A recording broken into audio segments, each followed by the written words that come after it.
누가복음 1장 46절에서 55절 말씀입니다. 마리아가 이르되 내 영혼이 주를 찬양하며 내 마음이 하나님 내 구주를 기뻐하였음은 그의 여종의 비천함을 돌보셨음이라.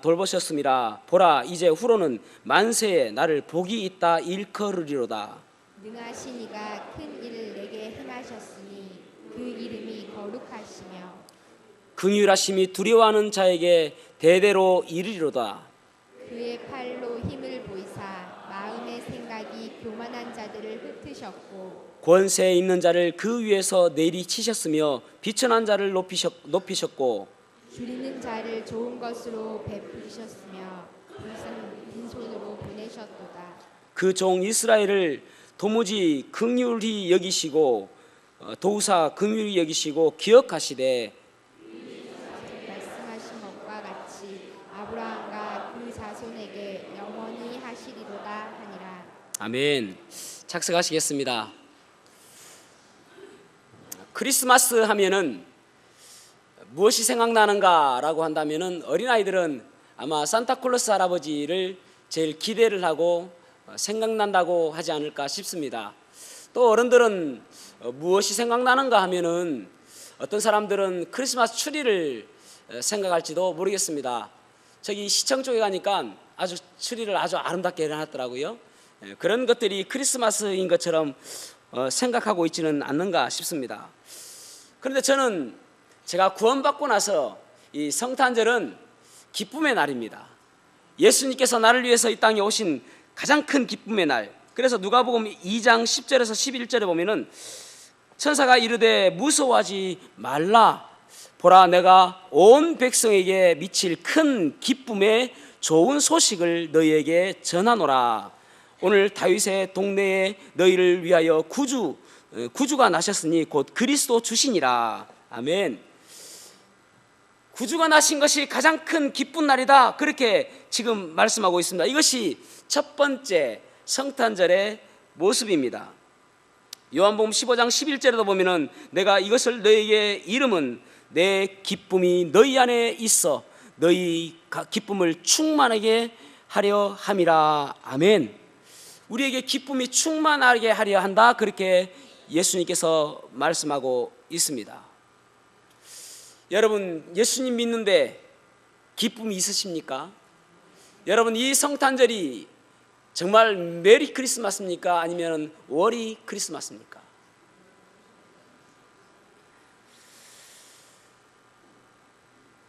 참, 우리는 이 세상에 살아가면서 사탄과의 영적인 싸움들을 여러 가지로 이야기할 수가 있겠지만은 그 중에 기쁨이라는 코드로 이야기해 본다면은 사탄은 계속적으로 우리에게 기쁨을 빼앗아가는 것을 지상 최대의 사명을 가지고 살아갑니다.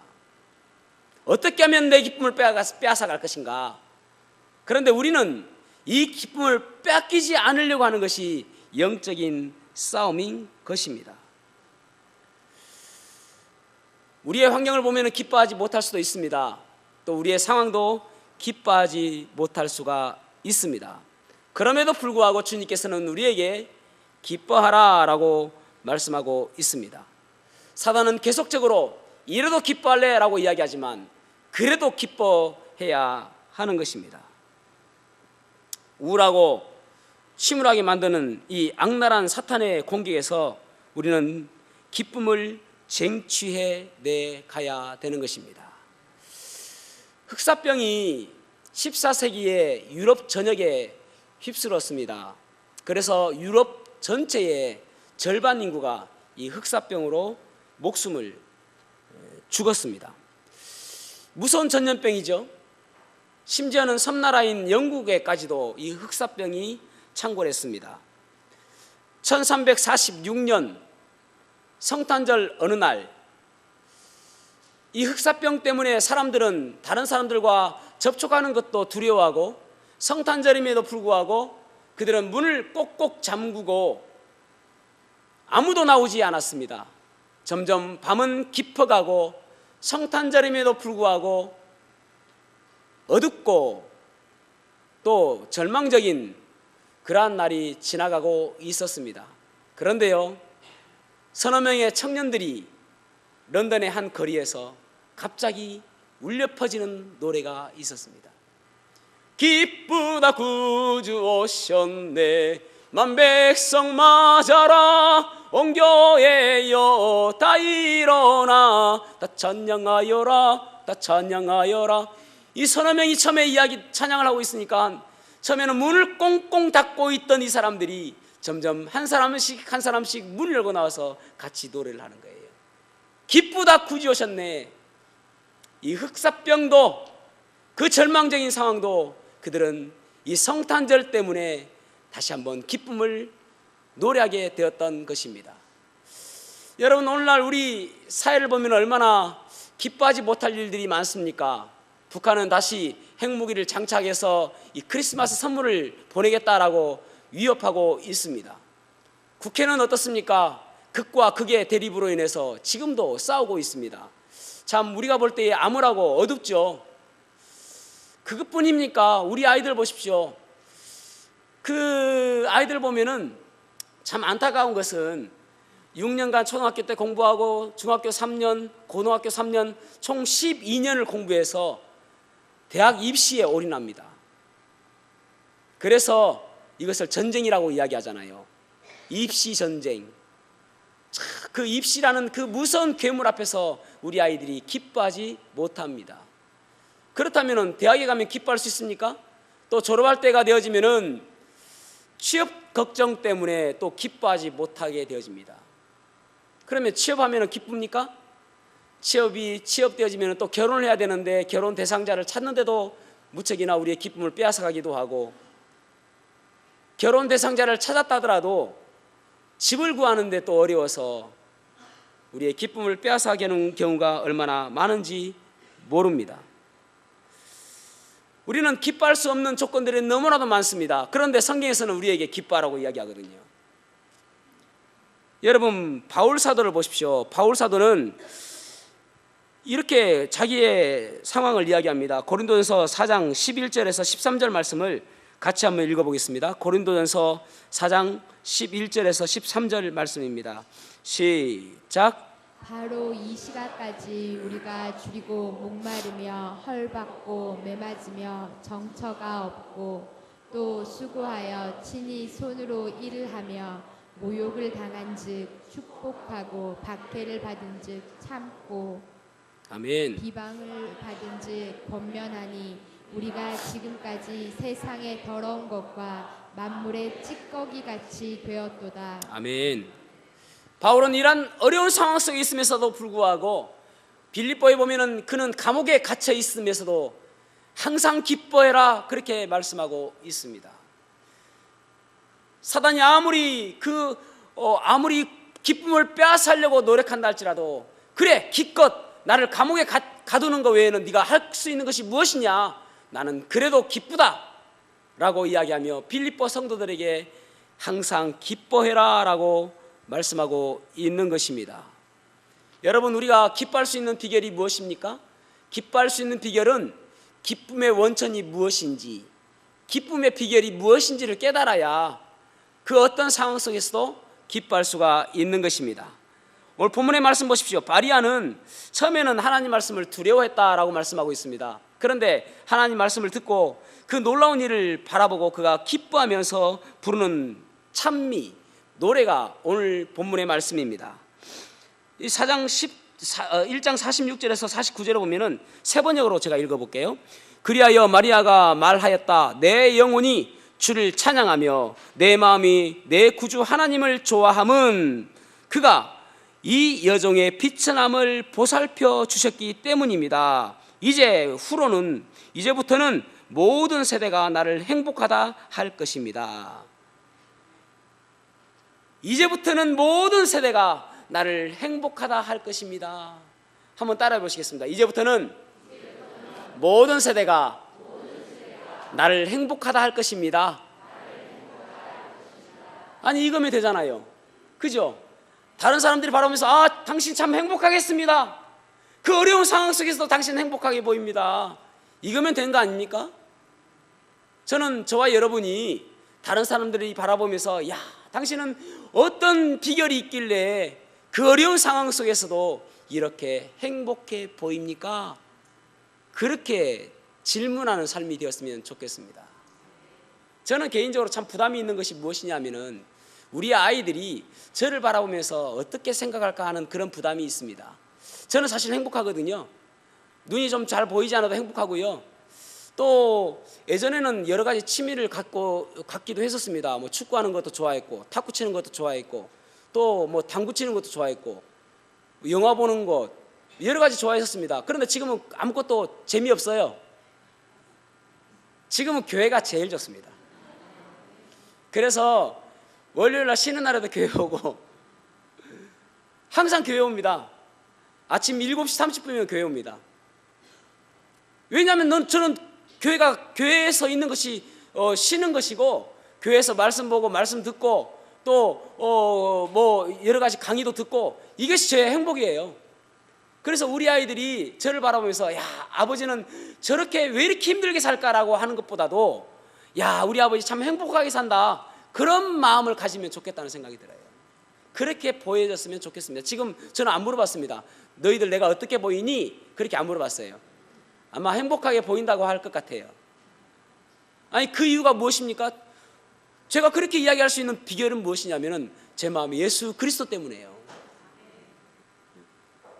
아니, 그렇다면은 제가 우리 아이들이 저도 아버지 정말 행복하게 보이고 정말 좋아 보여서 저도 아버지처럼 목회자가 되고 싶어요 할 때에 그걸 알 수 있지 않습니까? 제가 행복하다면은 그래, 정말 좋다, 두 손 들고 찬양합니다 하자 할 수 있잖아요. 그죠?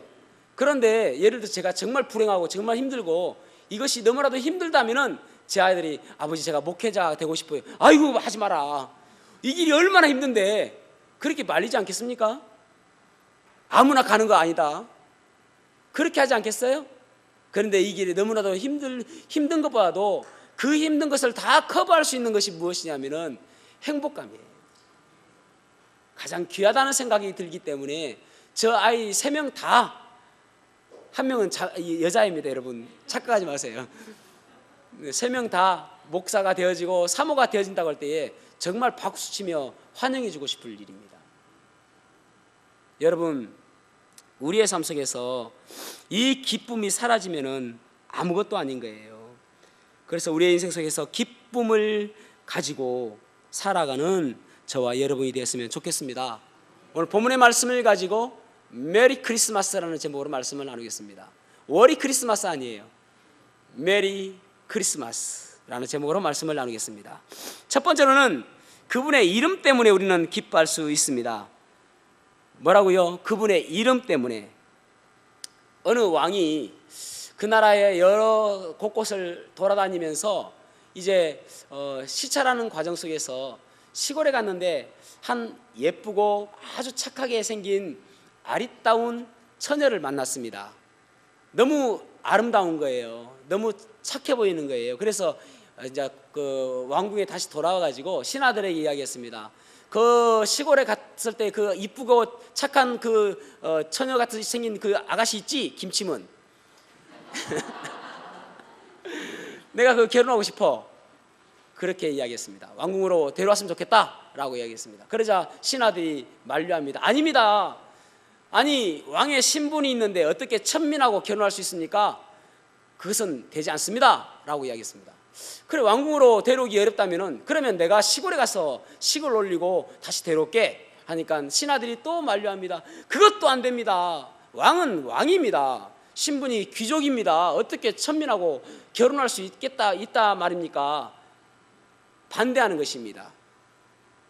그러자 왕이 자기의 왕복을 벗고 자기의 왕관을 벗어놓고 내가 이제부터 왕이 되지 않겠다, 내가 왕의 자리에서 내려와서 그 처녀와 결혼해서 살고 싶다라고 해서 그 왕관을 다 벗어버리고 그 여자와 결혼을 해서 행복하게 살았다는 이야기가 있습니다. 이 이야기는 제가 만든 것이 아니라 키에르케고르라는 사람이 하나님의 사랑에 대해서 이야기하기 위해서 왕과 시골 처녀의 사랑이라는 그러한 글에서 나온 이야기입니다.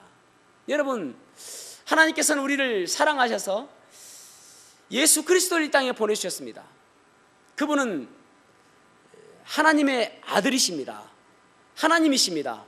그럼에도 불구하고 그 하나님의 자리를 다 내려놓으시고 벌레만도 못한 인간의 모습으로 이 땅에 오셨습니다. 그래서 마태복음 1장 21절에 보면은 아들을 낳으리니 이름을 예수라 하라. 이는 그가 자기 백성을 그들의 죄에서 구원할 자이심이라 하니라. 아멘. 그렇게 말씀하고 있습니다. 아들을 낳으면 예수라라. 이 예수라는 말에 히브리어는 여호수아라는 말입니다. 구원자라는 뜻의 여호수아라는 말을 헬라어로 예수라라고 이야기를 합니다. 여호수아는 어떤 사람이었습니까? 이스라엘 백성들을 출애굽시켜서 이제 요단강 앞에서 그가 요단강으로 그들을 건너게, 이스라엘 백성들을 건너게 하고 또 난공불락 같은 그 여리고성을 무너뜨리고 남과 북의 그 하나님께서 약속하신 가나안 땅을 점령한 그러한 사람이 여리고입니다. 그 여호수아입니다. 여러분, 이 여호수아 같은 이 예수님께서 우리의 모든 문제들을 해결하여 주시기 위해서 오셨다고 말씀하고 있는 것입니다. 난공불락 같은 그런 문제들, 나에게 있는 여러 가지 문제들을 예수님께서는 해결하여 주시기 위해서 이 땅에 오셨다라고 말씀하고 있는 것입니다. 그런데 가장 큰 문제가 무엇인가? 근본적인 문제가 무엇인가? 여러분, 우리에게 뭐 사업의 문제도 있고 경제적인 문제도 있고 건강의 문제도 있고 여러 가지 환경적인 문제가 있잖아요. 그런데 그 가장 큰 문제가 무엇인가? 바로 죄의 문제인 것입니다. 우리가 죄인으로서 사중 불화를 가져오게 되어지는데 첫 번째는 무엇이냐면 하나님과 우리의 불화입니다. 두 번째로는 다른 사람과 우리의 부조화입니다. 세 번째로는 나와 나 자신과의 부조화입니다. 네 번째로는 환경과 부조화입니다. 이게 죄로 인해서 사중 불화를 가져오게 된 것입니다. 하나님과 원수되었고 다른 사람과도 친밀하지 못하며 나 자신과도 우울증, 열등감, 또 피해의식 이런 것들이 나 자신에게도 있는 거예요. 이런 것들도 해결하여 주시기 위해서 이 땅에 오셨다. 또 환경적인 문제들, 지금도 짐승들도 예수님의 재림을 기다리고 있다라고 로마서에 말씀하고 있지 않습니까? 짐승들도 예수님께서 재림하시면은 다시 에덴 동산대로 회복되어져서 동물도 육식을 하던 동물도 초식을 하게 되어지고 그러면서 독사가 물지도 않고 그런 에덴 동산이 회복되어지기 때문에 동물들도 기다리고 있다고 그러잖아요. 그리고 여러 가지 환경들 이런 것들의 불화를 가져오게 되었습니다. 그래서 예수님께서 이 땅에 오시게 된 것입니다. 그런데 여러분, 왜 동정녀 탄생입니까? 동정녀 탄생을 한 이유는 무엇이냐면은 예수님께서 이 땅에 오실 때 만약 사람의 아들로 태어나셨다면은 사람은 남자와 여자의 결합을 통해서 유전되어지는 것이 있는데 그것이 죄라는 것이 유전되어집니다. 그것을 죄의 경향성 또 그것을 원죄라고도 이야기합니다. 사람은 사람으로 태어나게 되면은 죄로부터 100% 노출된 상태로 살아가게 되십니다.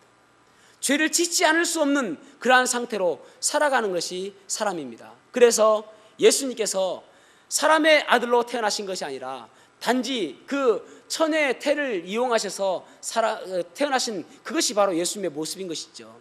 왜 그렇습니까? 예수님은 죄가 없으셔야 됐거든요.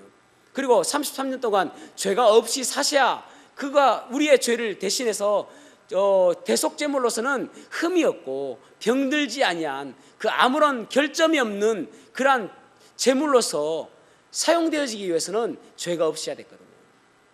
사람의 아들로 태어났으면 죄가 있으시니까 그래서 동정녀를 이용해서 예수님께서 이 땅에 오신 것입니다. 그래서 33년 동안 죄가 없이 사시다가 십자가에 달려 돌아가시게 된 것입니다. 그래서 금방 말씀 읽은 것처럼 예수 그 이름은 우리의 죄를 구원하시기 위해서 우리를 죄로부터 구원하시기 위해서 오셨다라고 말씀하고 있는 것입니다. 주님의 십자가에 대해서 이사야 53장 5절에 이렇게 말씀하고 있습니다. 그가 찔림은 우리의 허물을 인함이요 그가 상함은 우리의 죄악을 인함이라. 그가 징계를 받음으로 우리가 평화를 누리고 그가 채찍에 맞음으로 우리가 나음을 입었도다. 십자가를 통해서 하나님과 우리가 원수 되었는데 평화롭게 되었다, 화목하게 되었다, 그렇게 말씀하고 있는 것입니다. 이스라엘 백성들이 출애굽할 때에 마지막 재앙이 초태생 장자의 죽음에 대한 재앙이었습니다. 죽음의 심판이었죠. 그런데 그 문과 그리고 문설주, 문인방 거기에 피를 발랐을 때에, 문설주와 문인방에 피를 발랐을 때에 그 죽음의 심판이 그 집을 넘어갔습니다. 그래서 그들은 죽음으로부터 면하게 되었죠. 죄의 삭슨 사망이라고 이야기하고 있는데 죄로 인해서 우리는 사망하게, 죽음이 오게 되었습니다. 1차적인 죽음은 육체와 분리고, 둘째 사망은 하나님과의 영원한 분리입니다. 그것이 바로 지옥이죠. 죄로부터 온 것입니다. 그런데 하나님께서 예수 그리스도를 보내주심으로 인해서 우리의 죄를 다 용서해 주셨다라고 말씀하고 있는 것입니다. 이사야 43장 25절에 보면 이렇게 말씀하고 있습니다. 나는 나를 위하여, 하나님을 위하여 내 허물을 도말하는 자니 나의 모든 허물을 없애준다는 것이죠. 내 죄를 기억지 아니하리라. 아멘. 여러분, 우리 좀 아멘을 좀 잘 하셔야 되는데 자꾸 아멘을 잘 안 하시게 되네요.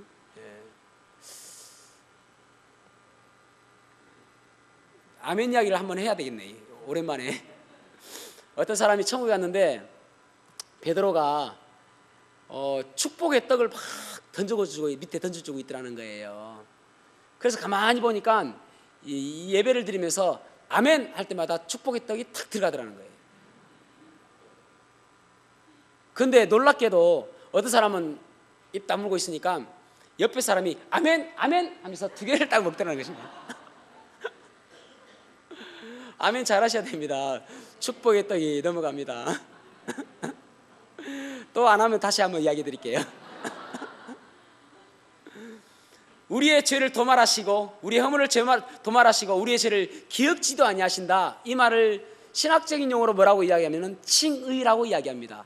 우리가 얼마나 많은 죄를 지었느냐, 얼마나 많은 죄를 짓고 얼마나 작은 죄를 지었느냐가 아니라 우리의 과거의 죄와 현재의 죄와 미래의 죄까지 기억지도 아니하신다. 앞으로 지을 죄까지도 기억지 아니하신다. 그래서 앞으로 많은 죄를 짓는다 하더라도 우리를 바라보시며 너는 의롭다라고 칭해 주신다. 그게 칭의라는 신학적인 용어입니다. 얼마나 감사합니까? 예수님의 그 십자가의 보혈을 믿는 사람마다 그 칭의의 축복을 주신다라고 말씀하고 있는 것입니다. 요한일서 3장 8절에 보면은 하나님의 아들이 나타나신 것은, 예수님께서 나타나신 그 이유가 무엇인가? 마귀의 일을 멸하려 하심이라. 결국은 우리의 일은 마귀가 하는 일인데 그 마귀의 일을 멸하기 위해서 오셨다. 여러분, 그래서 우리의 가장 근본적인 문제가 뭐냐면은 죄의 문제예요. 죄의 문제 때문에 기뻐하지 못하고 죄의 문제 때문에 죄책감 때문에 즐거워하지 못하는 거예요. 그것을 근본적인 문제를 해결해 주셨다라고 말씀하고 있는 것입니다. 그렇다면 근본적인 문제가 해결되어지면 뒷문제는 아무것도 아니잖아요. 따라오는 것도 아무것도 아니지 않습니까? 근본적인 것이 해결되어지면 뒤에 것은 아무것도 아닌 거예요. 그래서 예수 그리스도의 이름 때문에 우리는 기뻐할 수 있어야 되는 것입니다. 두 번째로는 기쁨의 전달자가 되어야 됨을 알 수가 있는데, 여기 중요한 것이 마리아가 이 기쁨을 노래하고 있는데 이 기쁨의 노래를 혼자만 기쁨으로 끝나지 않는다는 사실입니다. 여기 48절까지는 마리아가 너무나도 기뻐서 부르는 노래입니다. 그리고 후반부인 51절에서 53절 말씀, 자 51절에서 53절 말씀 한번 읽어보겠습니다. 시작. 그의 팔로 힘을 보이사 마음의 생각이 교만한 자들을 흩으셨고 권세 있는 자를 그 위에 내리치셨으며 비천한 자를 높이셨고 줄이는 자를 좋은 것으로 배불리셨으며 부자는 빈손으로 보내셨도다. 아멘. 마리아는 하나님을 어떤 하나님으로 묘사하고 있냐면은 가난한 자, 비천한 자, 멸시당하는 자를 위해서 싸우시는 전사의 이미지로 하나님을 묘사하고 있다는 것입니다. 여러분, 우리가 반성해야 될 두 가지가 있는데, 한 가지는 무엇이냐면은 나는 모태신자인데, 나는 목사인데, 나는 집사인데, 나는 부사장인데, 나는 중직자임에도 불구하고 기쁨이 없다면 그거 반성해야 됩니다. 주님께서 나를 위해 십자가에 달려 돌아가셨는데 얼마나 기쁩니까? 그러기 위해서 이 땅에 오셨는데요. 그리고 또 한 가지, 지만 기쁜 거요. 자기만 기쁜 거 반성해야 된단 말이죠. 나는 주님께서 나를 위해서 십자가에 돌아가셨기 때문에 너무 기뻐 하는데 진도 나가야 되죠. 여기서 진도 나가지 않고 여기서 끝나는 거예요. 아니, 주님께서는 비천한 자, 멸시당하는 자를 위해서 싸우시는 하나님이라고 말씀하고 있는데, 그 하나님의 내가 손이 되겠습니다, 그 싸우시는 하나님의 발이 되겠습니다, 그런 자세가 있어야 되잖아요. 진도 나가지 않는 인생, 나만 즐겁고 나만 기쁘고 그 진도 나가지 않는 인생도 참으로 반성해야 될 모습이라고 할 수가 있는 것입니다. 맨날 노래 만들어 보라 하면은 46절에서 48절만 끝나는 거예요. 모든 사람들이 나를 행복하다 하겠네 라고 끝나는 거예요. 거기까지 노래 끝. 그 이유가 있어야 되잖아요. 그 이유가, 내가 정말 기쁘다면은, 내가 기쁨을 얻었다면은 이 기쁨을 또 어떻게 전달할 것인가. 더 이상 진도가 나가지 않는 인생, 그런 인생이 되어서는 안 되는 것입니다. 세상적인 노래를 보십시오. 세상적인 노래는 내가 행복한 이유가 다른 사람에게 나에게 잘해서 행복하고, 내가 우울한 이유가 다른 사람 때문에 내가 우울하고, 오직 주인공은 나예요. 나의 관점이에요. 내게 행복을 주는 사람. 왜냐하면 내가 가는 길이 험하고 멀지라도 내게 행복을 주는 사람. 다른 사람들이 나에게 행복 줘야 나는 기쁜 거예요. 세상적인 노래 보십시오. 다른 사람들이 나에게 슬프게 하니까 내가 슬픈 거예요. 그 여자가 떠나서 슬픈 거예요.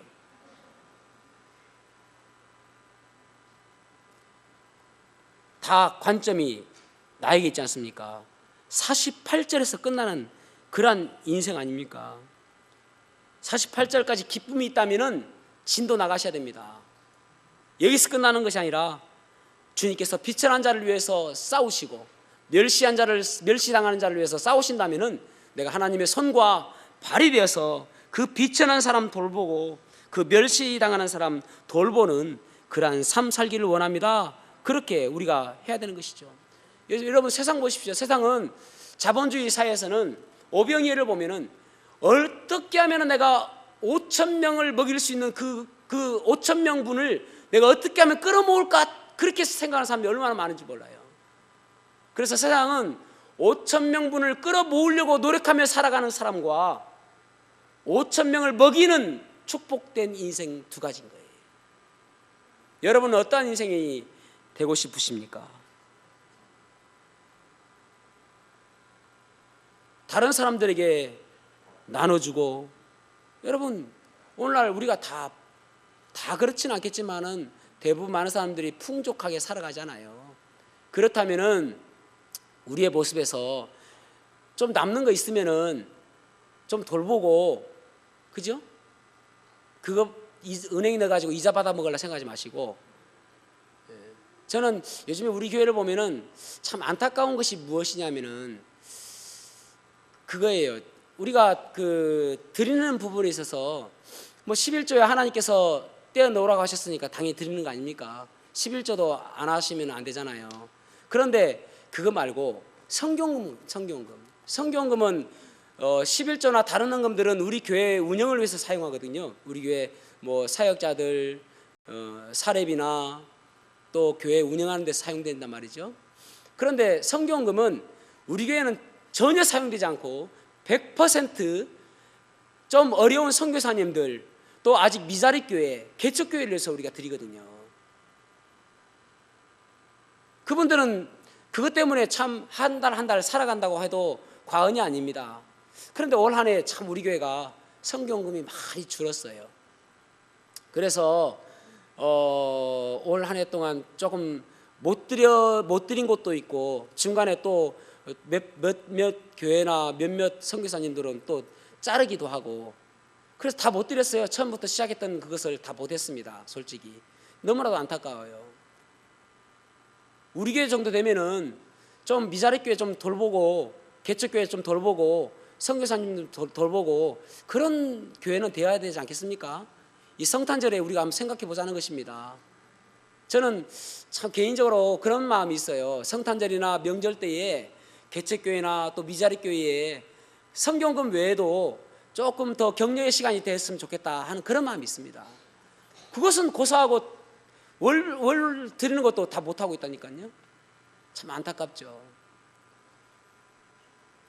최근에 우리는 그 감동적인 이야기를 들으면 참 눈물이 나기도 하고 그러지 않습니까? 참 감동스러운 이야기.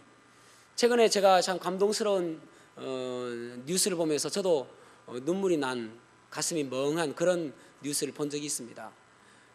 12월 10일 날 있었던 일인데, 인천의 한 마트에서 12살 난 아들과 또 34살 아버지가 마트에서 식료품을 훔치다가 발각되어져서 경찰에 넘겨졌습니다. 그런데 가방을 보니까 우유 2팩과 사과 6개, 그리고 약간의 음료수, 뭐 여러분 잘 아시는 내용이잖아요. 총 계산해봤자 현금으로 10,000원도 채 되지 않는 그러한 금액이었다고 합니다. 그래서 이제 마트 주인이 들어보니까 자기 집에 이 사람은 현재 당뇨병과 갑상선을 앓고 있고, 택시 운전을 하다가 지금은 아무 일도 못하고 있고, 그리고 자기 집에는 60대 노모가 계시고 7살 난 이 아이의 동생이 있고, 이틀간 거의 2끼를 굶었다는 것입니다. 그런데 그것을 이제 인터뷰하는 경찰이 눈물을 훔치면서 요즘 세상에 굶는 사람이 어디 있습니까?